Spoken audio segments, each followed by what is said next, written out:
Hi, everyone. Are we in here? Are there humans? Gallery? Anyone? I'm in. I guess I should probably post that, huh? All right, I'm in. No, not that. Cancel. New announcement. I can't make this. I'm in.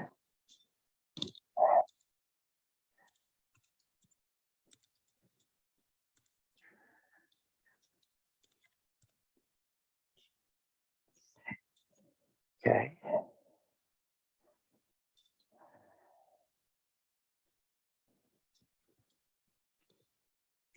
Yay. Hi, Haley. I just suck at doing this without an actual other human. I can't put the camera on because I don't have a camera on this computer. My Mac died in the middle of the last class, which was helpful. I need a new battery. And so I'm using my Windows computer, which also has problems and is going back to the factory, which will put me on my last computer, which does have a camera, but is god awful and currently isn't charged. So we're on my nicer Windows computer, although it does not have a camera. So I can do screen. I just wanted to say really quick. Yeah. I'm like 10 minutes away from where I'm supposed to be. I'm tuning in while I'm driving and listening to you for a brief moment, and then I will be all a part of the class. I just want to be able to be here and listen. Okay, that's great, Haley. Thanks for letting me know. And yeah, driving is better to be concentrating on that. Of course, yeah. But I just wanted to know I'll be there in like 10 minutes to Okay, that's great. Thanks, sweetie. Undivided attention. Okay, sounds great. So computer issues, and I really understand the trying to get somewhere on time. I had a meeting at 1 yesterday and I had a doctor's appointment running long, and I'm like, okay, I guess I could tune in on my phone. I don't know. I actually made it in time, but I was doing a lot of speeding. Don't copy me. Okay. So I did not, and I hope to God I'm going to be able to charge my MacBook long enough to succeed. I did not get, no, for your class, I think I have everything up. The other class, I did not get everything up. I did not get the thing I was going to recorded. So I'm actually going to do that. I'm just going to go over that stuff today. And then we don't have to worry about it. Me recording it without people there, because I do a horrible job if I'm just by myself. So I was talking, no, go back.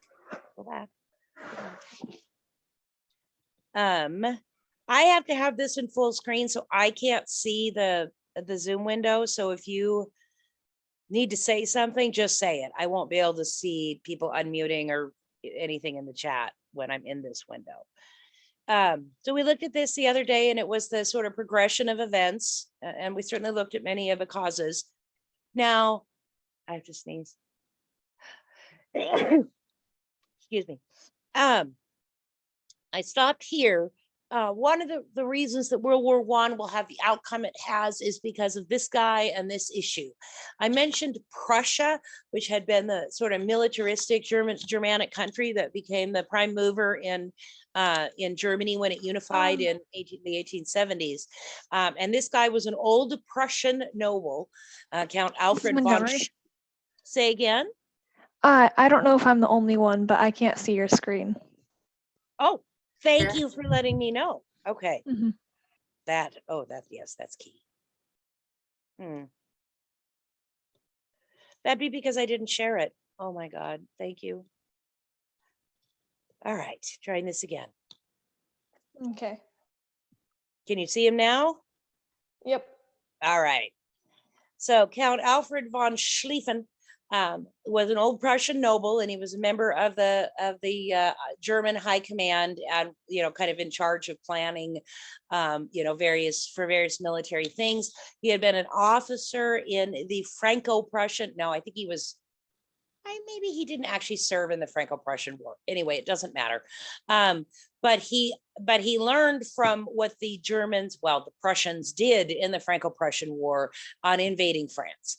And he's going to develop this enormous plan, even though he will not actually live to see it. He'll die in 1913, so he won't live to see this plan not work.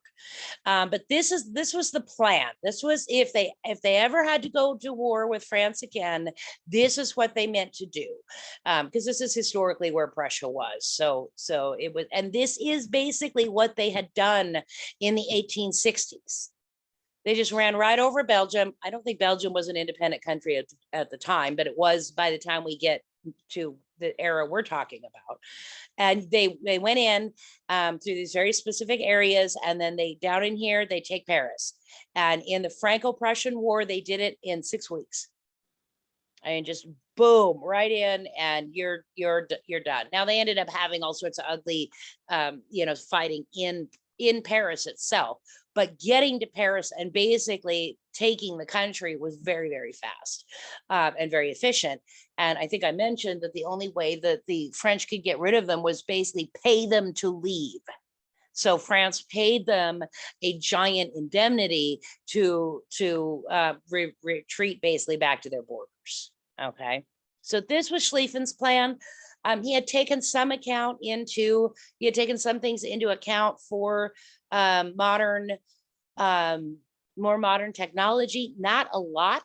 One of the interesting things about World War I is the mix of old and new. You began to have industrial warfare like we saw at the Civil War with the horrible casualties, but you still had old-fashioned ways of fighting too. And so we'll look at a little of that. So charmingly, they planned to just run right over Belgium. They weren't particularly interested in conquering Belgium, but Belgium was in the way. Honestly, between World War I and World War II, I don't know why anybody would live there. Aside from it's really pretty, but it's just in the way and it's unpleasant, and just move. This is, of course, what will end up happening. They will get this far, they will go through Belgium, they will get this far, and because of modern technology, the brand new technology, they're going to bog down right here, and they are not going to move. That is it. For the Western Front in World War I, that is the Western Front. It's all right there. That is all of it. And the number of people who will die right there is jaw-dropping. Now, I mentioned before that Germany was very, very afraid of Imperial Russia, because Imperial Russia looked so good on a map. It looked huge, and it did have millions and millions of people.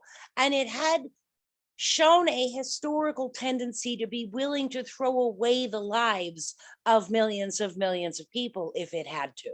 They had shown that. China also will have a historical record of doing that. But that meant that they wouldn't, even though the Germans didn't know how bad at industrialization the Russians were. They thought they were farther along than they were. But even if they weren't, the assumption was, they knew that if they attacked France, they knew that if I'm in World War I, if they attacked, well, okay, so we have our issue. Let me go back. I don't like this format. I can't have multiple windows open at once. Go back. Where's this? Okay, so Germany is Austria's big brother. Austria has declared war on little Serbia. Russia has then declared war, or has started mobilizing for war against Austria. And Austria is protected by Germany. So again, we have this domino effect here. So Germany is terrified of Russia, but Germany is more terrified. Let me get back to a map. Yes. People who died, people who are cousins. Do I have? No.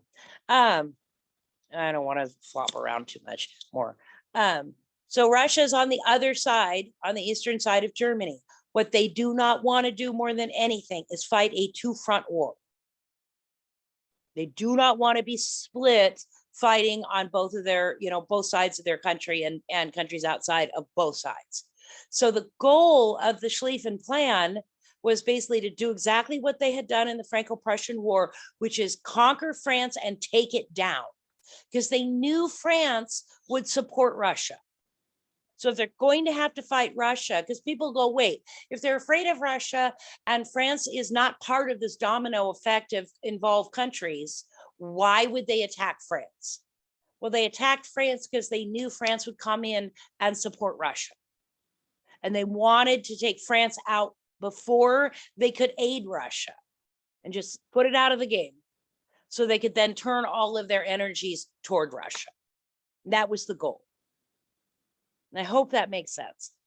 Like I said, this taking France out of the game is not going to work, because they're going to bog down right here and just be done.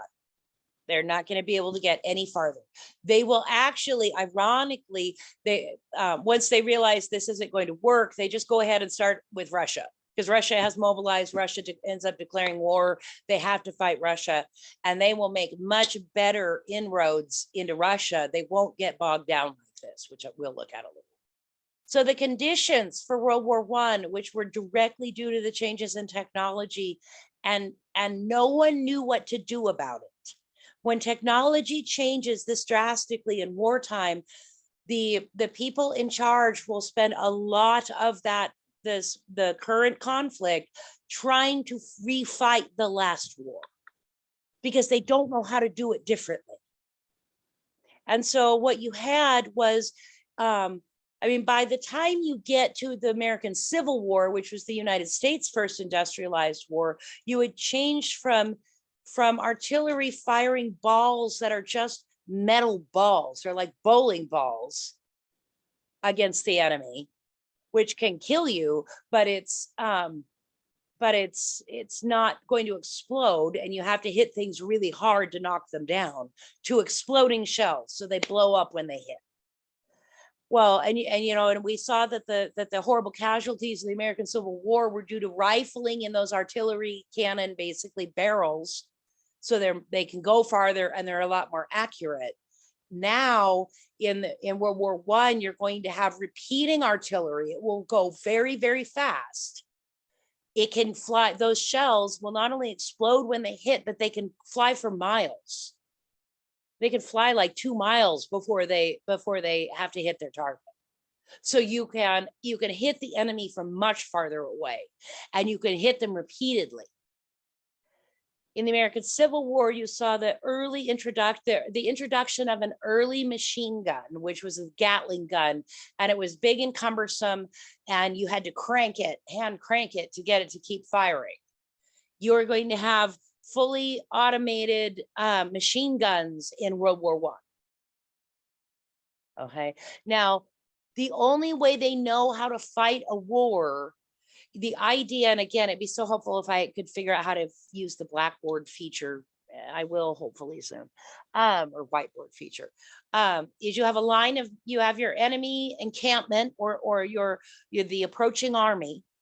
And traditionally what you do is you fire an artillery barrage to quote unquote soften them up and try to break up that line. Because that line was traditionally, like in the Napoleonic Wars, it was a bunch of men marching close together forward. In the Napoleonic Wars, they were usually more afraid of their officers than they were the enemy. But the Napoleonic Wars, the enemy is going to fire weapons that will hit something, but not necessarily what they're aiming at. But people are still using this bunch of men, get a bunch of men, put them together and make them charge to break against to try to break up the enemy line. Only now they're running into machine gun fire. And they're running into these exploding shells. So this doesn't work very well, but they don't know what else to do. So they start building these trenches, because the trenches are something of a proof against that artillery fire. And so they are built down here they go down and they have these wooden structures. And the idea was you hunkered down in this trench until your officers they would fire artillery at the enemy to quote unquote soften them up. And then you would have to climb up out of the trench and attack. and charge. Which of course you're charging. So you end up with, now some of these pictures are going to be awful, guys. And yeah, that one guy's alive, but the rest of those guys are not napping. They're dead. Okay, so some of these pictures are pretty harsh. This is from the air. This is showing the lines of trenches in that area of France. So you can see these huge lines of trenches. This here was the no man's land. So this group would fire artillery against this group. And then when they thought, the officers thought it was quote unquote softened up, these guys would have to come up out of the trenches and try to get across to this side. And if this seems insane, it really was. Okay. So this is actually what the trenches look like. This graphic is from an old textbook that I wish I could still use for you guys because it was so much better than your current textbook. But this publisher went online only. There are no print versions available anymore at all. And so, and a lot of you guys would prefer to have a print book. So I don't use this anymore. It pisses me off because it was such a better textbook. But so this shows you what the trenches look like. So they're dug down and they have these supports and they're irregular lines, okay, to keep those. If a shell gets down in one of these, you don't want it to be able to keep going straight through. So that's why you have, if it hits here, it'll hit this side thing and it won't kill all of the guys down here. It'll only kill the guys up here, in theory. Okay. So, you know, trying to keep people from sinking into the mud. It was covered in wood. That was also part of sandbags and wood to keep it from collapsing, and also provide hopefully some protection from the fire. You would have listening posts where people would have to sneak up into here and try to listen and see if they can hear the enemy coming. You have your big artillery back here. Sometimes, not always, you have these machine gun pillboxes. So the machine guns are in there, and they only got these sometimes. That's supposed to protect you while you're firing. And then most of the time, you might have tense quarters way back here behind the lines, but to be able to be quick, and this is very tidy. It wasn't this tidy, but you would have these bunk rooms dug down so that the men are closer to the front if they need to be. One of the other things that also changed how this war was fought is, you see it here, and this is barbed wire, you know, wrapped around posts that are just jammed in the ground. That's to help prevent the charge. The Civil War, barbed wire hadn't been invented yet. That's invented in the 1870s. So that was a way of trying to prevent the enemy from being able to get to you without you knowing it. The problem is, if you were going to come up out of the trenches and fire, you also had to go over the barbed wire. So that these are some of the problems they ended up facing. Now we have a biplane here, a World War I airplane, which I'll talk a little bit about. This is a photograph of the no man's land. We are not kidding. It is utterly and completely destroyed. And if there was a town in there, it is utterly and completely destroyed as well. All right. The trenches, this has been hit by a shell. They will fill up with bodies and you can't get out. They will always have rats. These guys are Russian soldiers. One of the problems the Russian army is going to face is it did not have a way to move enough food to the troops at the front. They didn't really have very many railroads or anything. So Russian soldiers will actually mutiny because they are starving and not getting fed. So these guys are just happy that they caught rats to keep rats out of their, you know, sleeping bags. They're happy they caught rats because they can eat them. Scary, huh? Okay, this was found, I want to say in like 2006 or 2010. It is in France, and it was a previously never unknown World War I trench that had been for whatever way completely covered over and forgotten about. Archaeologists love things like this. It's why you hear so much about Vesuvius, because the volcanic eruption froze things in place, and so things didn't get a chance to decay and dissolve and do all the stuff that they do over time. And so for archaeologists, this find was amazing. And I don't show them, but it even had the bodies still in it. And so this provided a wealth of information about what these things actually looked like and what they were like. Okay. This is this is from a magazine cover, and it's Christmas 1914. And there have been lots of conflicting stories about it. Something along these lines absolutely happened, and it happened in multiple places. And it was, the first it was the first year of the war. It was relatively new. And Christmas Eve came, and the stories vary, probably because it happened slightly differently in different places.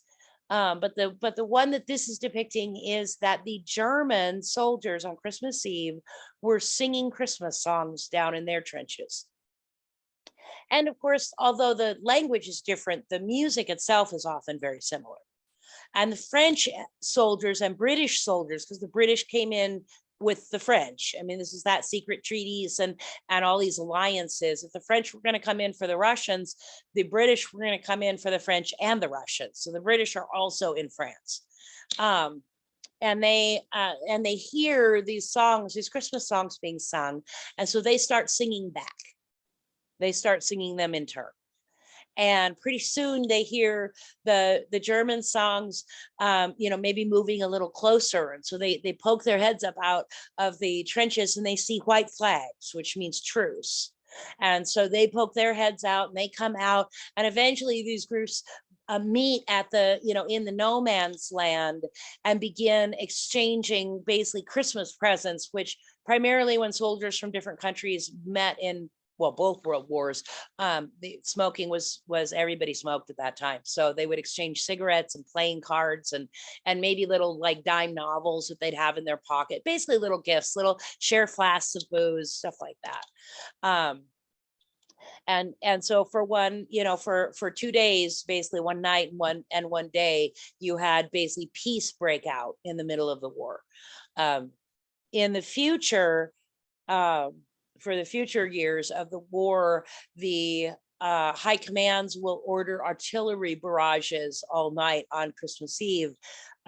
So that can't happen again, because they don't want their soldiers to start to think of the enemy as a fellow human being. It makes it much harder to kill them. So that's some odd little trivia. Now, this is talking about the weird mix of old and new. You had cars. You had cars be invented, which means you had trucks, and they were basically like really early trucks. They're Model T and Model A type vehicles made into trucks, and those could help carry troops when necessary. But you didn't have nearly enough of them. So here's an ambulance carriage that's trying to get through a horrible mud hole to help wounded troops. All right. The French at least still rode to war on horses. And lancers had been absolutely deadly in earlier wars. But lancers are not going to get close enough to be effective when you have machine guns. All right. You have tanks. Early tanks, they weren't very fast and they didn't know how to use them very efficiently. But you had tanks. Okay, I love these where they're like the open air tank. They're very odd. Okay. And you had cavalry. Who is going to win, the guy on the horse or the tank? Okay, you had the invention of radio. Radio was invented in World War I in an attempt to keep in communication with ships at sea. And yet you had soldiers, if they couldn't use telegraph lines, they would use dogs and carrier pigeons. And you had flamethrowers versus guys on horses. So you can begin to see what I mean by the old and the new, and they didn't really know what to do with the new technology. And mostly it added up to hideous, hideous, hideous casualties. Now, the first air war, you'd had some aerial reconnaissance. You had a little bit in the Napoleonic Wars, which was hot air balloons being sent up to try to figure out where the enemy is. So you can predict where they'll attack and you can fortify or get there first, or all the things that matter when you're fighting a war. We tried to use them in the American Civil War, but by then you had rifled barrels, which means you could hit the balloons and shoot them down. You hadn't had that issue really in the Napoleonic Wars. So in the intervening years, you'd seen the beginning of just baby aircraft. They were like this. These are actually, I don't know if anybody's ever actually seen or been next to, or God knows gone up in a biplane. They're much bigger than they look. And insanely loud. If you get a chance and you're in Seattle, I think it's called the Air and Space Museum at Boeing. It's basically on Boeing Field, is so cool, and they have an entire floor of World War I airplanes. And they're the actual airplane.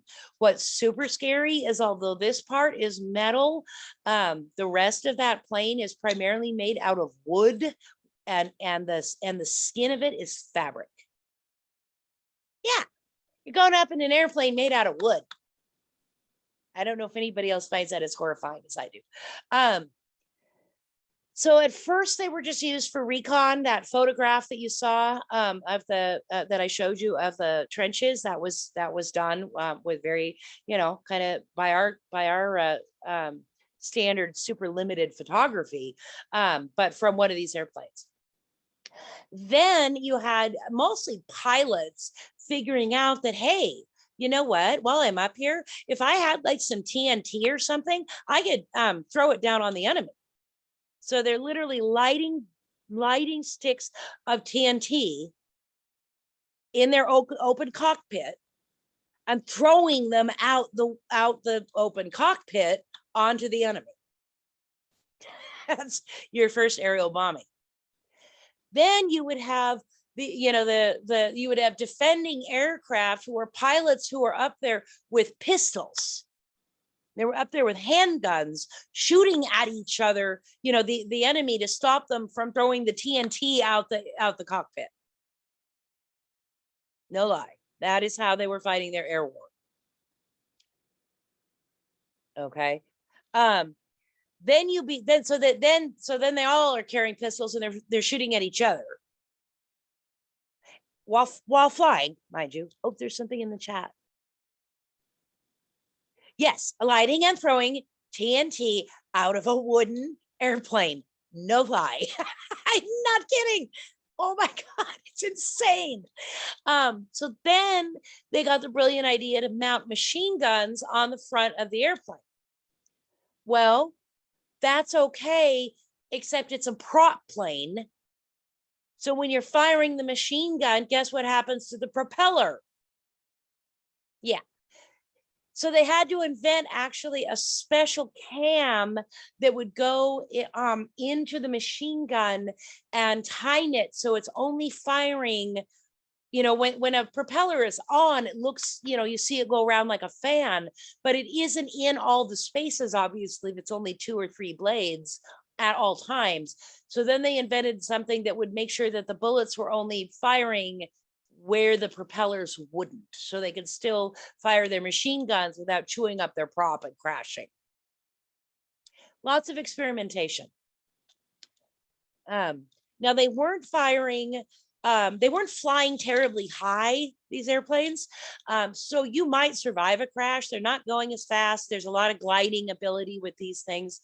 One German pilot that I know of survived 33 crashes during World War I. And he went on to become the head of the German Air Force, the Nazi Air Force, in World War II. So we kind of wish maybe he'd not survived all of those crashes. But those aerial dogfights became so famous because these guys are basically flying around, either firing at each other with machine guns or firing at each other with handguns, throwing TNT around. I mean, it's mind boggling. Okay. So that one caught on fire, was shot down. Okay. Now, one of the other things that we see is, well, and including the cloth wings, bullets rip right through cloth and wood doesn't do much to block it. Nope, sure doesn't. Nope, sure doesn't. Yeah, they had to be. My fiance's a pilot. My dad was a pilot. I think pilots are a little crazy to start with, but that is a level of I don't know, courage, craziness, risk addiction, all of that I just have it literally blows my mind. It's just mind boggling. So one of the things we see in these wars is we're going to see, and I think I go into that next, is a war of propaganda. And it's really ugly propaganda for the most part.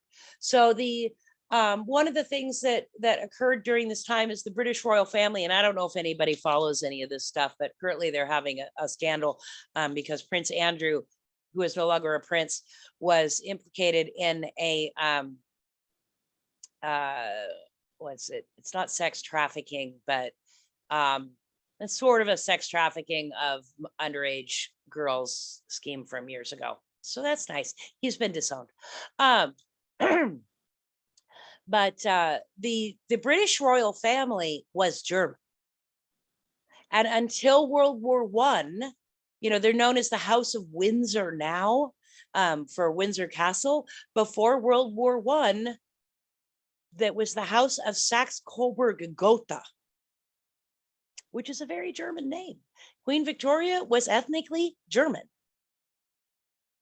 Okay, so both in Great Britain and in the United States, long before the US enters the war, there is going to be this rise of anti-German feeling. And it is so, so strong. So that it's World War I, and that's what you see the king here doing, King George, cousin Georgie. He is changing the family name and trying to disassociate the royal family from their German heritage. Now, in the United States, it took a super ugly turn. This is a German farmer, German-American farmer, I believe in Michigan. Maybe he's in Ohio. I don't remember where. He was tarred and feathered by his neighbors.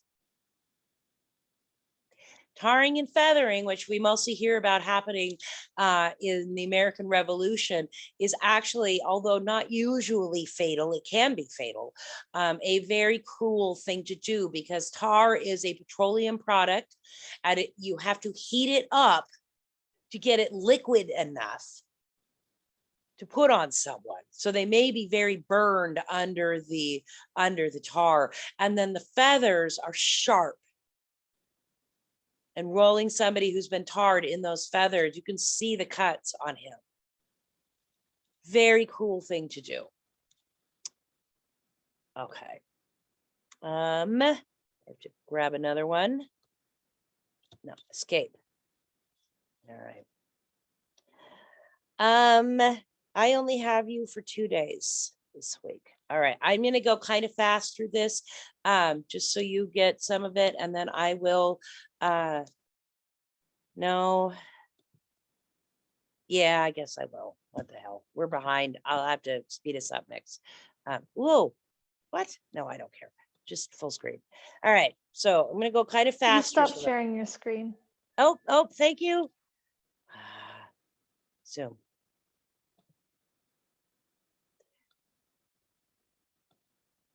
Thank you. Okay. All right. No, I want full screen. I used to go full screen when you clicked it. Super annoying. All right. So just a little bit, one of the things, and this is in the United States as well as in Europe, is you begin to see a change in the way governments work, industrialized warfare, which plays on everything that will come after this. So that's why I'm going to talk about it. Requires a lot more centralization and regulation of things like industry and transportation to make it work. World War I is the first total war, which means pretty much all of the combatants, less so in the United States because it's not happening on our shores, but all of the combatants, pretty much everything about their society needs to turn to the effort of fighting the war. So companies, factories that were making toasters are now going to be making bombs. You're not going to have a lot of consumer goods. You're not going to have a lot of money to buy consumer goods. I don't know that they get into rationing like they will in World War II, but probably. You have the government, and this is why, in many ways, it was wars of propaganda. You had ordinary people who could vote and have a say in things, and you had to get them to support your war effort. And propaganda. Even propaganda that is as unsubtle as what they're doing is one way to do that. You have to deal with unrest. You have to deal with shortages, and people are unhappy. There's all sorts of stuff that goes on. Labor overall, both in the United States and in Europe, tended to benefit. And by labor, I mean organized labor, the working class, the people working in those factories. They tended to get paid a little better. The government was watching the factory owners. So sometimes the more awful practices they couldn't do. You know, you still didn't have very much regulation in either, say, Great Britain or the United States of factory practices. You had more now than you had in 1870 or 1880. You didn't have what we have now for, say, worker safety and things like that. So overall labor will benefit. Because European countries are sending so many of their young men out to these wars, and it is a staggering, mind-boggling number compared to anything that Europe had ever seen. Women are for the first time are going to move more full scale into the factories to take the places of those men. We associate that more with World War II because it happened so much more in the United States, but it did happen in Europe in World War I. And that is going to be one of the reasons women start to get the vote and things like that. It pretty much, and things will change so drastically in the Western world after World War I. So yeah, I'm not going to go into all of that. I have a nice typo. So the idea of a home front becomes new, but because these countries are at massive war, and we will take on this same attitude even before we join the war, we will be looking at managing the home front the way you manage the battlefront, which is really the kind of what I'm getting at here. These are some of the things that the women working in the factories that we're doing, that I can't highlight, that we're working on things like TNT. They get poisoning. You see lots of this. In Europe, you're going to see bombing of civilian areas for the first time. So some of the war is going to spread outside of that front, the where it was bogged down in the trenches. Some of the war will spread out of that. Nothing like World War II. The Eastern Front is much, much, much worse than the Western Front. Now we'll talk about that a little bit. But these are just some kind of interesting. So these are mostly British posters, not always. You can tell from the spelling and roll. But this is, trying to encourage women to go work in these munitions factories while the guys are off, using the munitions. So you're helping your loved one, fight the war, that kind of thing. They're looking at not just the traditionally working class women. They're actually trying to encourage middle class women to join. There's just not enough. The working class women are already working. Now they'll change jobs usually for better ones in the factories, but you begin to see this. So this is munition workers in a British factory. So yes, they got little nicknames like munitionettes. So these are British women working in a munitions factory, which would have been unthinkable 10 years before. Unthinkable. Okay, so same thing. No matter how much the industrialized nations worked on war production, they could not keep up with it. So this is in France, and that is a French soldier, and he is standing by what looks like a kind of a weird cannon. It looks weird because it's not a cannon. It's made out of cardboard. And it's made out of cardboard because they don't have enough.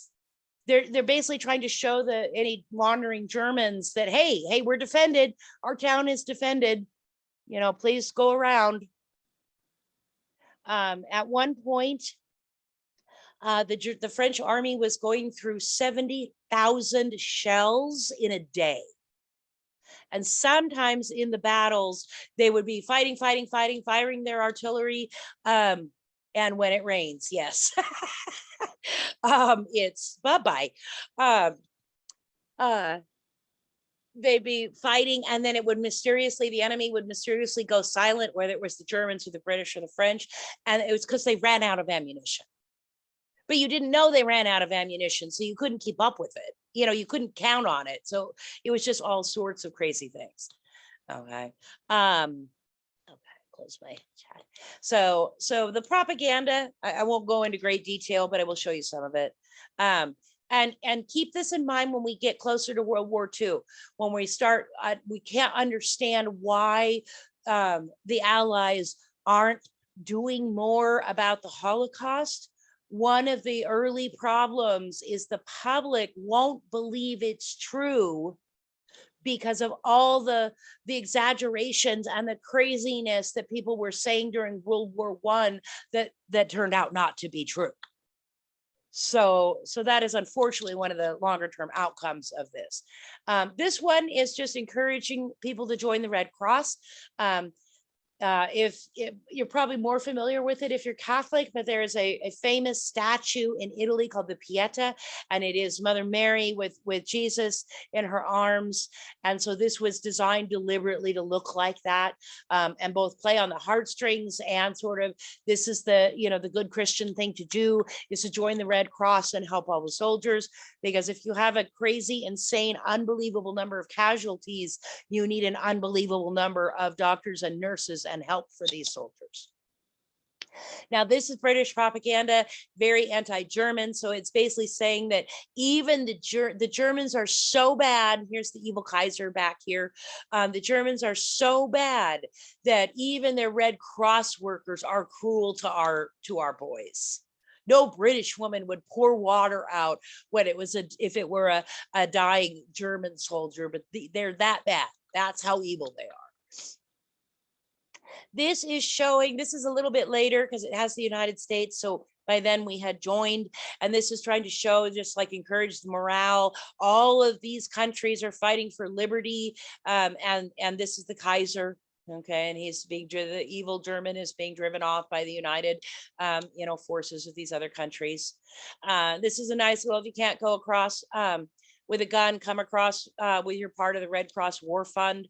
One of these things these countries are going to have to do is figure out how to pay for all of this. They're going to sell war bonds, ask for donations, donate to the Red Cross, all of these sorts of things. So that's what they're saying. I like this one. This one's Canadian. And Halt the Hun, and you have the strapping young man who's protecting again, we're playing on the Pieta imagery here with the Mary and the child and the evil German soldier who is about to do terrible things to her. So really playing on your sense of duty and righteousness and all of this. This is the Kaiser, keeping in mind the cousin, of the British king, being portrayed as this evil barbaric thing. They called Germans during World War I the Hun, even though the Huns were ethnically not even remotely German in history. Just keep that in mind. Okay, but so you get these sort of recruitment posters. All of the countries involved will have to issue a form of the draft, including the United States in a limited fashion. And there was a lot of pressure, particularly in Great Britain, if you were a draft avoider, and we're going to see draft dodgers and draft avoiders in lots of these countries.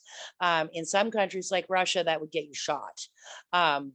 It would just get you prison terms and sent to the army in say Great Britain. But that's a form of John Bull there. Okay. So this is Japanese Red Cross serving in Russia. And I think this is fascinating because, and we'll talk a little bit more about Japan and its very, very fast modernization in the next section. But these are young Japanese women and their officers / chaperones that have been sent to watch over them while they help nurse Russian soldiers. And then this is more Red Cross of various kinds in Russia. These are Russian or Greek or something Red Cross from the outfits. They're a little different. I love this one. The girl behind the man behind the gun. Joined Queen Mary's Army Auxiliary Corps. They would not send women to the front in the British or French armies. They would have them run radios and certainly as nurses and all sorts of sort of quote unquote support staff positions. They absolutely did do that. Okay. And this is a little bit different. Voluntary Aid Detachment was the only group that was primarily made up of upper class women, British women. If you watch Downton Abbey, one of the daughters joins this. And like many of the VAD, she was the daughter of a duke, and many of these women were daughters of dukes and earls and the landed gentry. They were incredibly, incredibly sheltered with high Victorian morals. An ankle was, you didn't show a man, not a relative, your ankle, because that was a turn on. Okay, so they would never have put it that way. So these incredibly sheltered young women end up in these military hospitals where they have, horribly wounded, screaming, half naked, bleeding men. It was just like complete culture shock. And they were yet considered so they needed to be so protected that one of them, and I don't remember this woman's name, but I think it was her, she was serving in a voluntary aid detachment that was connected to the army post it was connected to was her father was the general, and they could not take a walk together through camp without a chaperone, because in their roles, their current roles, they weren't father-daughter, they were general and young nurse. So it's kind of mind-boggling. All right, back to battle. This is called World War I for a reason. Okay, there were many, because these are imperial powers and they control imperial territories overseas, and they need to protect those imperial territories. It was fought, although we tend to think of it as mostly being fought in Europe, it was fought elsewhere. So you have some things that go on down in here. You have major land conflict, sea battles, and areas that are bombed. So you have major land conflicts down here in Africa. You have a lot that happens in here and in here. I haven't talked yet about the Ottoman Empire, but I will a little bit down in here. Okay, you have some stuff over here. And even countries where no wars were fought, Australia and Canada, sent lots and lots and lots, and we don't even think about it, lots of troops. There will be Canadians who fight in Europe and in the Middle East for the British, or as attachments to the British, and Australians will primarily be in here, but a few of them will go to Europe. And you will see Indian troops fighting for the British in Europe. So you see this, this really is a world war. Okay. This shows, I like this map mostly because it is showing some of what's going on the Eastern Front. Although the Germans got bogged down right in here, the Eastern Front, they were able to push forward because they discovered that the Russian army, despite having more numbers, was in absolutely no shape to be fighting this war.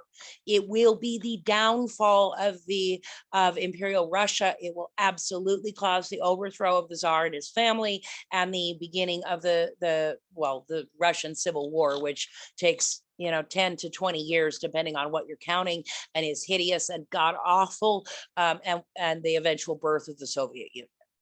Okay, and they are pushing in here. And so it's just ironic that they thought they could take these guys out first so they could turn all their energies to the great big Russian bear. And they did much better in Russia, not without horrible casualties, because they did have those, but they did much better than they did in France. So I think that's kind of an interesting. So this is just a nice image showing the British fleet and showing, they're including Zeppelins, and which are, a version of a hot air balloon.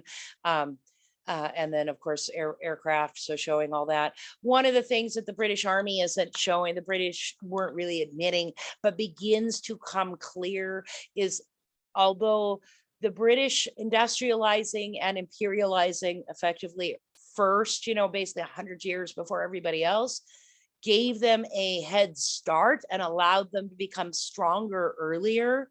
It also meant when you get into the turn of the century and you get into World War I, their stuff's old, except for the dreadnoughts. The rest of their Navy is really old.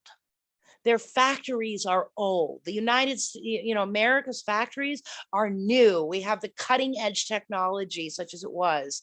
We have it. The Germans have it better than the British. One of the things the United States, we did not want to enter this war.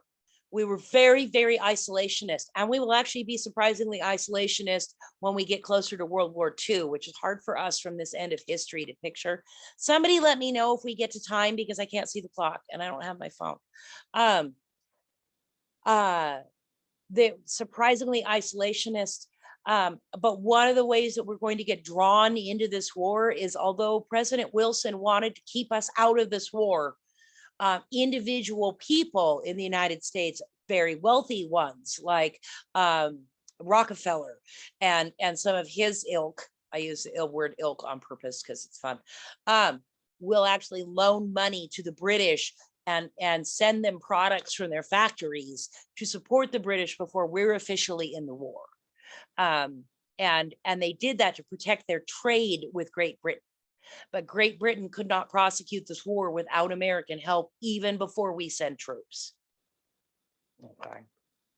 German dirigibles and Zeppelins are very close, but not exact, but effectively they're hot air balloons. In the 1930s, you're going to have a horrible accident called the Hindenburg.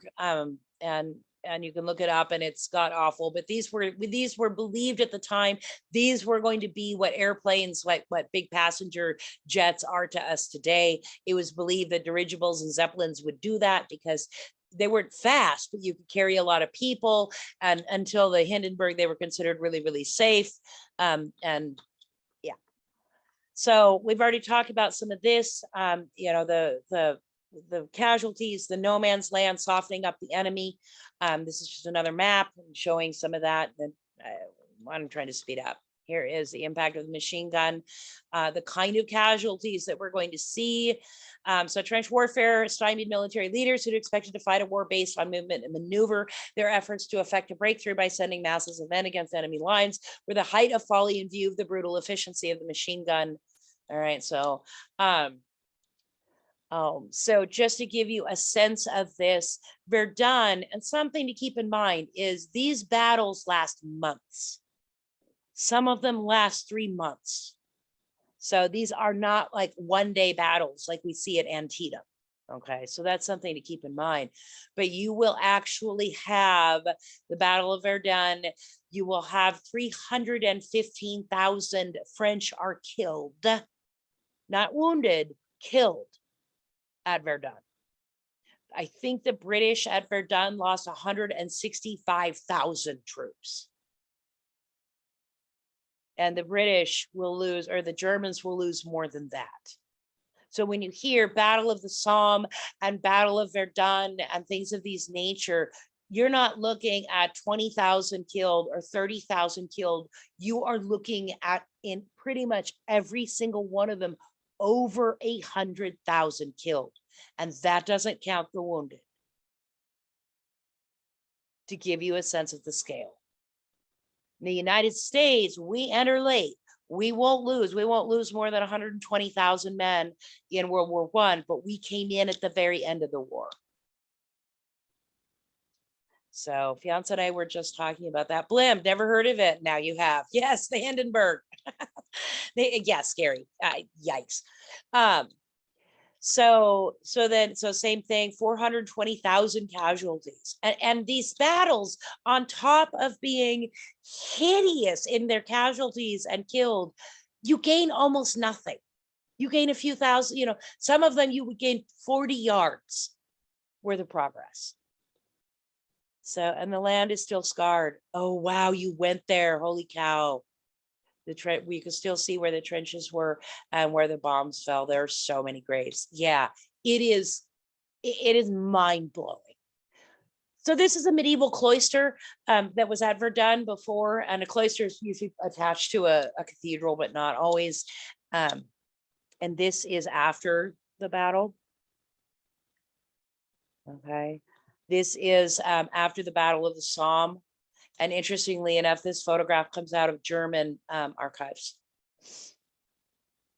I mean, the level of destruction, aerial view of the Somme battlefield, and the lines and the tracing and the smoke. It isn't until industrial warfare that you really get the phrase "fog of war." I don't know if anybody's ever, fired weapons, but there's a smell, especially to powder weapons, and this much of it, and you can't see, and it's hard to breathe, and just all sorts of things. The weapon that was invented for this war was, because of the trenches, is poison gas. The idea being, okay, fine, we can't get to the enemy, but we know they're in their trenches. If we could send some kind of chemical into the trench, we don't have to get there first. So they invented these poison gases, and there were like 3 different kinds. There's mustard gas, there's chlorine gas, and there's, I forget the name of the third kind, but it's what you get if you melt plastic. It's horribly toxic. And it's heavier than air. So you could release it and it would basically roll along the ground and then sink down into the trenches. And some of them blinded you, some of them burned your lungs, some of them burned your skin. They all did a little bit different. They would try different kinds of masks. Usually basically what they had were charcoal filters and some kind of leather bag. I mean, they didn't have anything like we would consider useful. It's not like they had oxygen tanks. They were trying. The Germans started it. All of the major players, well, okay, all of the industrialized players, the Russians won't because they can't, will, I mean, at least 800,000 people will go down to mustard gas alone of the 3.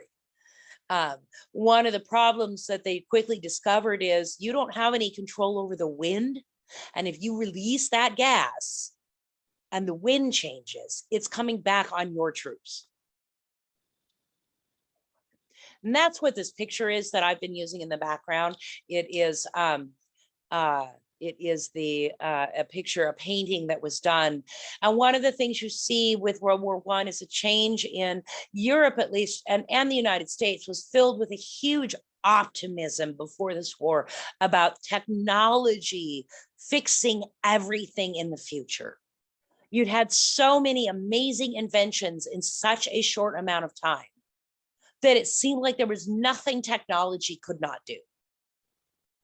And art and everything before this is going to celebrate that technology, and B, you had the sort of romantic era of music and painting, and war was sort of glorified. It wasn't that they didn't show casualties, but they were elegant casualties. The death of General Wolfe was a painting that I show in 136 from the French and Indian War, and it's romantic, and it's it's showing the honor and the glory and the mystique of soldiering and those sorts of things. After World War I, you're going to see this. It's showing just the misery and the suffering. And it's so clear that this just goes on and on and on. All right. Imperial War, like I said, these are gentlemen of India marching to chasten the German hooligans. I love the British. All right. And then just a little bit North Africa and the Middle East. I don't get to go into it. This is a French map, but it was the one I found that, you can tell what's what mostly, because it showed some important stuff. They're done in spring. Okay, so did everyone ever? Oh, yeah. Yes, absolutely. World War I is the war where we first discovered the long-term effects of war. People were permanently blinded. People lost their limbs, just like in the Civil War. People came out of it. They might get their sight back, but their lungs were permanently scarred, and they died young from pneumonia or something because they were scarred. And we have our first expression of what we come to call PTSD, and they call it shell shock. Now, all wars are going to cause a version of this, although there's some debate about how much cultural expectation takes a part, some version of this. But people who, and there are many things that can cause it that aren't war. People who are in a car accident can get PTSD. Other kinds of trauma can cause PTSD. It's not just war. But they didn't acknowledge that anything like this existed. And so you added the quote unquote sort of normal terrors of war to You had that where you might die or be horribly maimed, and you don't have a lot of control because you're under orders and you can't control when the enemy attacks and that kind of thing. Lack of personal control turns out to be one of the things that is a hugest factor in things like PTSD. So you put these people in the trenches where they're trapped, and you add the fear or the reality of gas, of the chemical gas, and the constant shelling. And what you get is people, and the first time they really noticed it is people went literally catatonic. They became, their eyes are open, but nobody is home. And they started calling it shell shock. And the authorities, none of the authorities understood what this was. And sometimes they would be brought up on charges of malingering. And it will take until the end of the war for people to start to realize, oh no, this is a real thing. These guys they can't do anything else. So it was really sad because it really absolutely added. I mean, they were often punished for this thing that they got in the war that they couldn't control. But we won't see any real progress on the various militaries acknowledging what we call PTSD, at least in the United States, until after Vietnam, which we will talk about. So the Middle East, the part of this that I'm setting up post-war issues with this section. So remember what we said about Britain, which is up here somewhere, needing to sell cotton to India, which is off to the right of the screen. The way they are doing that, the best route is down here, go through Gibraltar, go through the Mediterranean, go through the Suez Canal, and come out here, which means they need to protect this. And you can see down here, the British control this, and this is why. It isn't so much that they thought it was cool to control Egypt, although there is a part of them that thinks it's very cool to control Egypt. Please note over here, these guys, the Oman and Aden and these sorts of things, these are British protectorates. It is not technically, they're not formal empire, but they were protected by the British. And this is the family I mentioned. And they're related to the people who take over here, who were the Sultan of, cousins of the Sultan of Zanzibar. Now, this stuff up here, this is Turkey. Okay, but it's not Turkey yet. It's the Ottoman Empire. The Ottoman Empire had many of the same issues as the Austro-Hungarian Empire in being multi-ethnic and full of different people with different languages and different religions and different customs.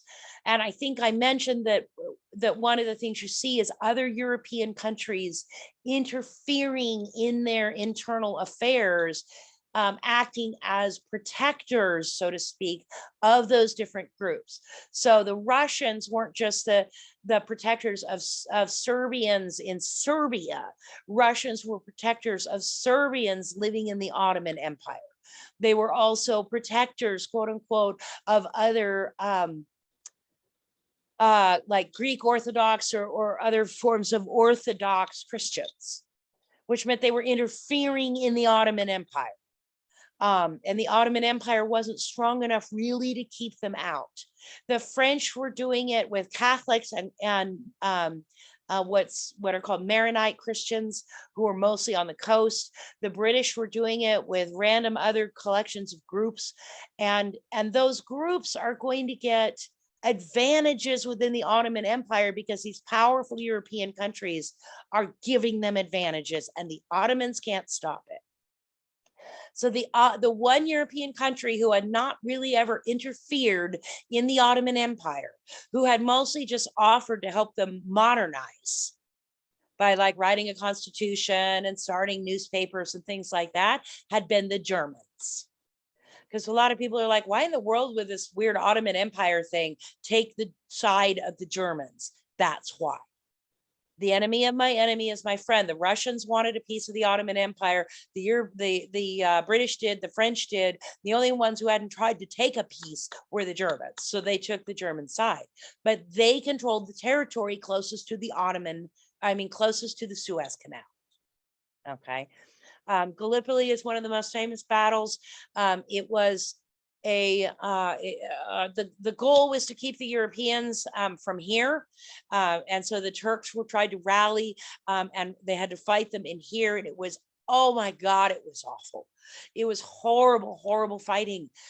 Largely Canadians and Australians fighting for the British, although there were also British troops fighting the antiquated Ottoman army. Turks were the rulers of the Ottoman Empire. It will not actually really be called Turkey until after the war, but we're more familiar with it being Turkey. And this is a guy who later became the leader of the newly, when the Ottoman Empire dissolves and the core of it becomes Turkey, this guy will be the leader of it. Until then, he is a general in the Ottoman army. And this was what he said to his 57th Infantry when they had to, they were trying to stop the British advance. The British meaning also the Australians and the Canadians and the other people who were fighting for them. This is what he said to the Turkish troops. I do not order you to fight. I order you to die.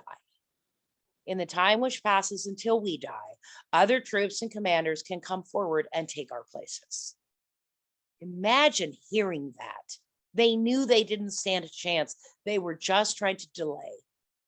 Every man of the Ottoman 57th Infantry Regiment was either killed or wounded, and as a sign of respect, today there is no 57th Regiment in the modern Turkish army because no one could replace them. So that's a picture of who he comes to be called Ataturk. Okay.